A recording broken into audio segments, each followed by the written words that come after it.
Et on enchaîne avec la chronique de Nadia Paquero. Bonsoir Nadia. Bonsoir Manel. Alors, zoom ce soir sur les neurosciences. Alors, ces neurosciences que vous allez développer ce soir, vous allez aussi nous parler de leur importance en ces moments difficiles de confinement. Et oui, qui dit cerveau confiné, dit cerveau transformé. C'est la célèbre revue Science et Avenir qui l'affirme.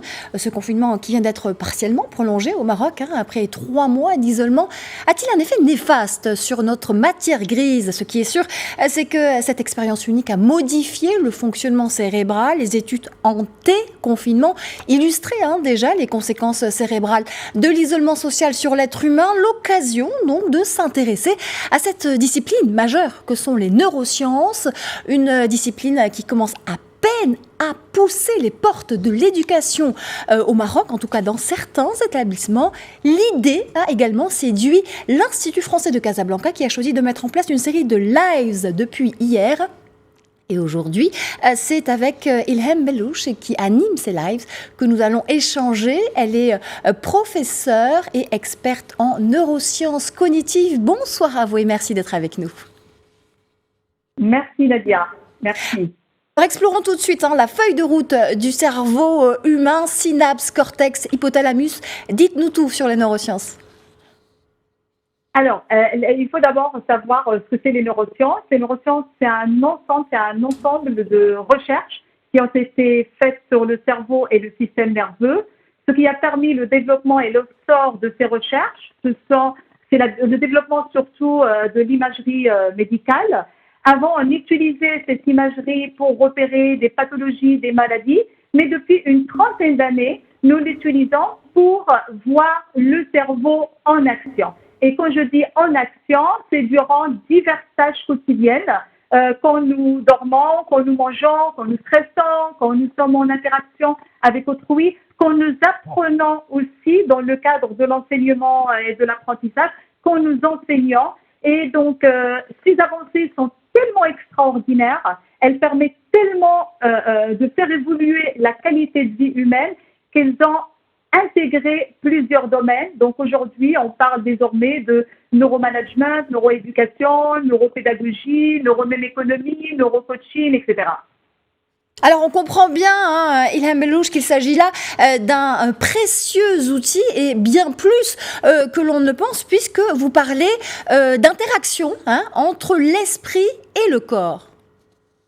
Exactement, parce que l'apport extraordinaire des neurosciences, c'est qu'aujourd'hui, nous pouvons voir ce qui se passe à l'intérieur de notre cerveau, comment il fonctionne, en fonction de ce que nous ressentons, en fonction de nos pensées. Et sachez, ce qui est même extraordinaire, c'est que nous pouvons même contrôler notre cerveau, nous pouvons le maîtriser grâce à ces avancées et nous pouvons même en modifier le fonctionnement et même la structure du cerveau, ce qui est extraordinaire, pour le rendre encore plus efficace et plus performant et pour pouvoir gérer les situations de la vie de tous les jours avec beaucoup de bonheur, de joie, d'interaction sociale, de positivisme, etc.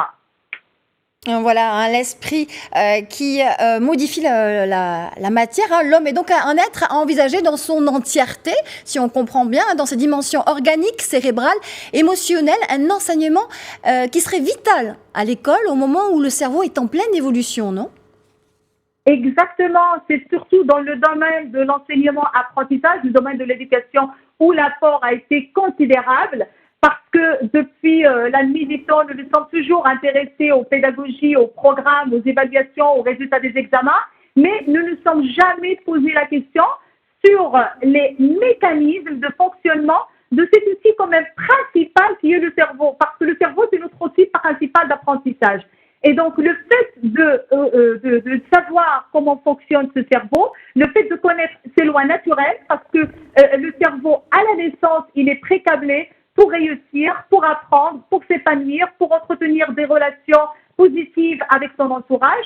Le fait de connaître ces avancées, de connaître le fonctionnement cérébral, ça permet aux enseignants et aux professionnels de l'éducation et de l'enseignement de savoir quelles sont les méthodes efficaces qu'il faut mettre en place pour justement permettre non seulement la réussite de nos enfants, de nos élèves, mais aussi leur excellence et leur épanouissement, aussi bien au niveau scolaire que dans la vie. Ah ben voilà une excellente nouvelle. Alors où en sont les Marocains avec cette approche des neurosciences rapidement, Ilham Bellouche? Alors, les Marocains ne sont pas trop au courant parce qu'en fait, ce qu'il faut préciser, c'est qu'il y a deux profils ici au Maroc. Soit nous avons le profil des scientifiques qui ne sont pas formés à la pédagogie, donc ils ne peuvent pas transposer ces avancées directement dans le domaine de la pédagogie sous forme de pratique de classe. Soit nous avons des pédagogues qui ne sont pas formés à ces avancées scientifiques. Et donc, c'est ce qui permet de garder quand même cet écart entre les deux.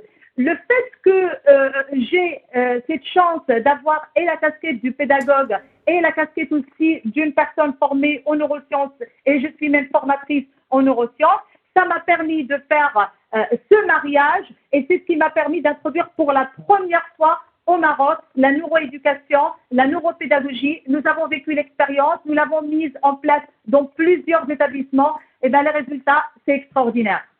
Voilà, un résultat que l'on peut voir également donc à l'Institut français de Casablanca, hein, c'est là où vous animez Exactement. des lives, ça s'appelle les neurosciences pour un nul ou pour les nuls, c'est ça? Exactement, pour un nul, donc pour se différencier un petit peu des les neurosciences pour les nuls, les maths pour les nuls, etc. Bah, effectivement, quand j'ai été contactée par l'Institut français pour mettre en place justement ces lives, et l'objectif, c'était de rendre les neurosciences, ces avancées accessibles au grand public.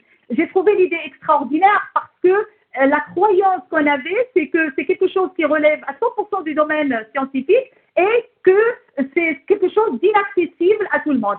Le rendez-vous est pris, Ilham Bellouche. Merci beaucoup. Le rendez-vous est pris. Merci infiniment pour cette fenêtre précieuse sur ce que sont les neurosciences. Je rappelle que vous êtes professeure et experte en neurosciences cognitives et ingénieure pédagogique également. Merci beaucoup à Nadia Paquero. Merci également à votre invité.